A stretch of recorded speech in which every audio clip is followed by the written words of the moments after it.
নমস্কার বন্ধুরা, আপনাদের সবাইকে স্বাগত লাইভ প্র্যাকটিক্যালিতে। ঠিক ধরেছেন, সমুদ্র।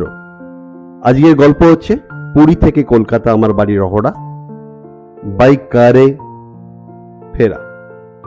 কতক্ষণ টাইম লাগছে, রোড কন্ডিশন কি, কতগুলো টোল গেট এবং তাদের টোল ট্যাক্স কি, পুরোটা নিয়ে আপনাদের সঙ্গে থাকবো। সঙ্গে থাকবেন একদম শেষ পর্যন্ত। পুরীকে টাটা করে বেরিয়ে পড়লাম পুরী কটক বাইপাসের দিকে। মাঝখানে পাবলোর শরীর খারাপ হয়েছিল। টাইমটা ছিল বলে দিই, টাইমটা ছিল আগস্ট মাস, ঠিক 18 আগস্ট। তা মাঝখানে পাবলোর শরীর খারাপের জন্য ও মন্দিরে ভিজিট করতে পারিনি।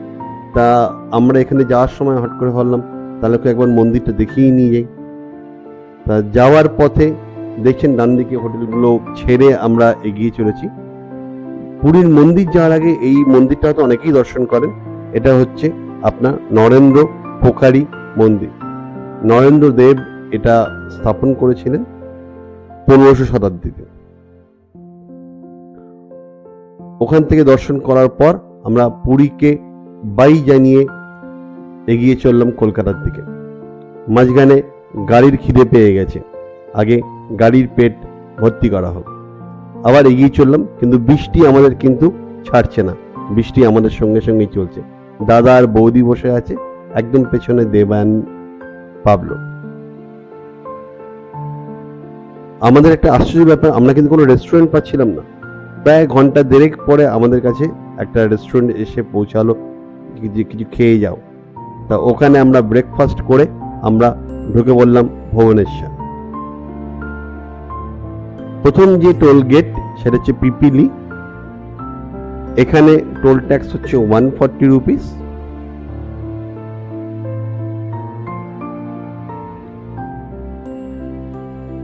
রাস্তা কিন্তু কন্ডিশন ইজ ভেরি গুড।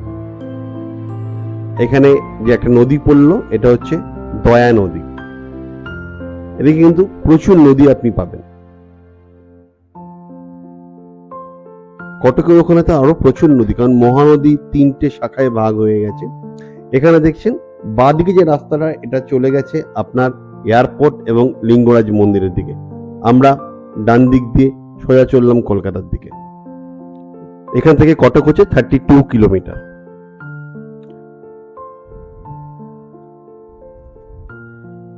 আবার একটি নদী, এই নদীটা হচ্ছে কুয়াখাই নদী।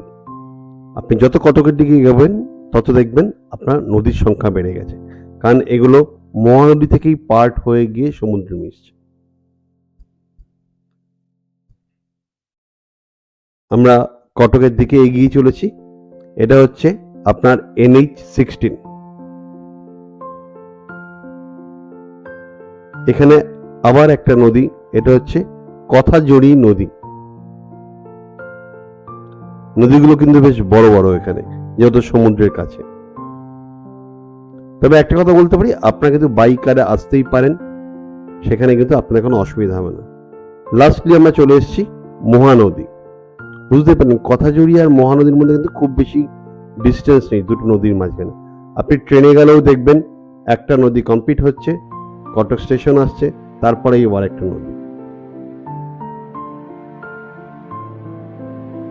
তবে মহানদী কিন্তু সত্যিই বড় নদী, এটা ক্রস করতে কিন্তু অনেকটাই টাইম লাগবে।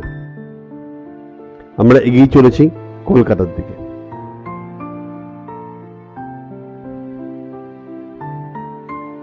এবার দ্বিতীয় toll gate from Puri to Kolkata. এখানে এর টোল গেটের ফিজ হচ্ছে, টোল ট্যাক্স হচ্ছে 145 রুপিস।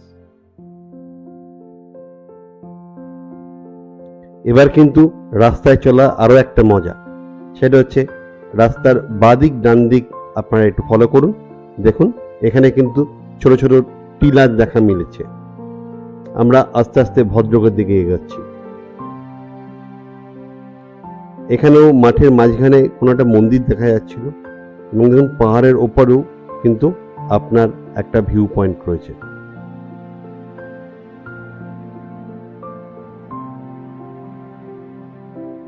সুন্দর জার্নি। তবে আমরা আজকে পুরোপুরি কলকাতায় যাব না, আমরা মাঝখানে স্টে করব একটা জায়গায়। কোথায় বলবো আপনাদেরকে। এরপরে টোল গেট 3 পুরী থেকে ভদ্রকের মাঝখানে। এটার ফিস ছিল হচ্ছে আপনার 145।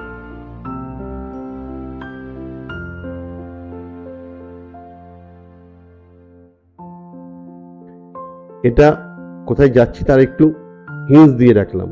ইয়েস, আমরা মাঝখানে পঞ্চলিঙ্গেশ্বরে কিন্তু স্টে করেছিলাম একদিনের জন্য, কিন্তু পঞ্চলিঙ্গেশ্বর এখানে একসঙ্গে দেখালে অনেকটা বড় হয়ে যেত, এই জন্য আমি পরের ব্লগে আপনাদের পঞ্চলিঙ্গেশ্বর ঘুরে দেখাবো। আমরা এটা পরের দিন সকালে পঞ্চলিঙ্গেশ্বর থেকে বেরিয়ে আমরা খড়গপুর হয়ে কলকাতার দিকে। এবার কিন্তু বালাসোর ক্রস করার পরে রাস্তার কাজ হচ্ছে এবং প্রচুর জ্যাম এখানে, এবং রাস্তার কন্ডিশনও খুব খারাপ। কিছু দূর রাস্তা কিন্তু এখানে আপনাকে কষ্ট করতে হবে।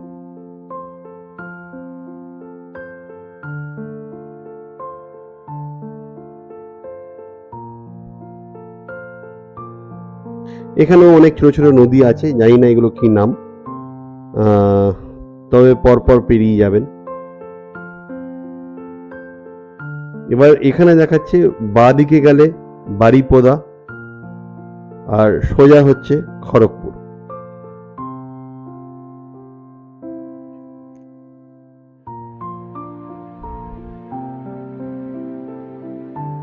এখানে মাঝখানে আমরা দাঁড়িয়েছিলাম কারণ আমাদের একটা টায়ার পাংচার হয়ে গেছিল, ওটাকে রিপেয়ারিং এর জন্য এখানে দাঁড়াতে হয়েছিল কিছুক্ষণ। আবার টোল ট্যাক্স, এটা আমরা জলেশ্বর, এখানেও কিন্তু 145। তার মানে পুরী থেকে এখন পর্যন্ত 4 নম্বর টোল গেট আমরা ক্রস করলাম। এখান থেকে বেলদা হচ্ছে 28 কিলোমিটার।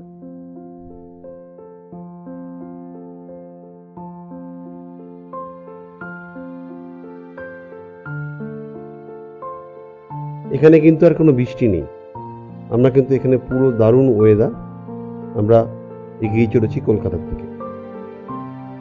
বন্ধুরা, যদি আপনারা এখনো আমার চ্যানেল কেউ সাবস্ক্রাইব না করে থাকেন, আমি রিকোয়েস্ট করব please subscribe my channel. I will get also the inspiration. আর আমরা চলে এসেছি এখন ডেবরা টোল গেটে। এর কস্ট হচ্ছে 150 রুপিস। এরপরে আর দুটো টোল গেট পড়ে রইল, সেখানে হচ্ছে ধুলাগার আর বালি ব্রিজে। আমরা টোটাল 7খানা টোল গেট ক্রস করেছিলাম পুরী টু কলকাতা। সেক্ষেত্রে টোটাল কস্ট পড়েছিল 865। যদি আমার এই ব্লগগুলো ভালো লাগে অতি অবশ্যই লাইক, শেয়ার এবং কমেন্টস করবেন। আমাদের টাইম যদি বলি, পুরী থেকে আমরা পঞ্চলিঙ্গেশ্বর এসেছিলাম 4 to 4.5 hours, সেখানে মাঝখানে ব্রেকফাস্ট ছিল। আর পঞ্চলিঙ্গেশ্বর থেকে কলকাতায় আসতে আমাদের টাইম একটু বেশি লেগেছিল, যেহেতু মাঝখানে গাড়ি আমাদের টায়ারটা পাংচার হয়ে যায় সেই কারণে। আদারওয়াইজ আপনি 5 to 5.5 hours মধ্যে কিন্তু পঞ্চলিঙ্গেশ্বর টু কলকাতায় ফিরতে পারেন। আপনি চাইলে একটা দিন স্টেও করতে পারেন, এবং আমি বলবো পঞ্চলিঙ্গেশ্বর থাকুন, তাহলে কি হবে, একদম মিড পজিশনে আপনি থাকছেন। এবং পঞ্চলিঙ্গেশ্বর যদি শীতকালের দিকে যান খুব ভালোই লাগবে। আর সেখান থেকে পরের দিন আবার ফ্রেশ হয়ে কলকাতায় ফিরুন। আমার যে এক্সপিরিয়েন্স হলো পুরী টু কলকাতা বাই কার, সেক্ষেত্রে জলেশ্বরের ওখানে কিছুটা জায়গা রাস্তা খারাপ রয়েছে যেহেতু কাজ চলছে, আদারওয়াইজ কিন্তু স্মুথ রোড। আমরা দেখুন দক্ষিণেশ্বরের দিকে ঢুকছি এখন মুম্বাই রোড থেকে। তো চলেই এলাম দ্বিতীয় বিবেকানন্দ সেতু হয়ে দক্ষিণেশ্বরে মা ভবতারিণী উদ্দেশ্যে প্রণাম করে আমরা এগিয়ে চললাম বাড়ির দিকে। আপনারা আসতেই পারেন এই ট্যুরে, খারাপ নয়, কিন্তু আপনার 8 থেকে 10 ঘন্টার মধ্যে আপনি পুরী পৌঁছে যাবেন বাই কারে, বা আপনারা স্টে করেও আসতে পারেন। ভালো থাকবেন, সুস্থ থাকবেন এই কামনা করি। আর আপনাদেরকে বলবো যে please like, comments and share করুন। আর সাবস্ক্রাইব না করে থাকলে প্লিজ সাবস্ক্রাইব করুন। পরের ব্লগে দেখা হচ্ছে আপনাদের সঙ্গে। নমস্কার। শুভরাত্রি।